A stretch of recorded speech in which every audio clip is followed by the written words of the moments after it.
என்கிட்ட நிறைய பேர் கேட்குற ஒரு டவுட் என்னன்னா வந்து ஃபீவர் இருக்கிறப்போ கோல்டு வாட்டரில் குளிக்கிறது பெஸ்ட்டா இல்லை ஹாட் வாட்டரில் குளிக்கிறது பெஸ்ட்டா அப்படி ஃபஸ்ட்டு ஃபீவர்னா என்னன்னு பார்த்துருவோம்.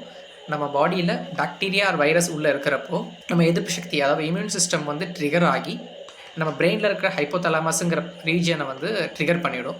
ஹைப்போதலாமஸ் என்ன பண்ணுன்னா பாடியோட டெம்பரேச்சர் ரெகுலேட்டரி சிஸ்டம் அதுதான். ஸோ வந்து பாடியோட டெம்பரேச்சரை வந்து இன்க்ரீஸ் பண்ணிவிடும்.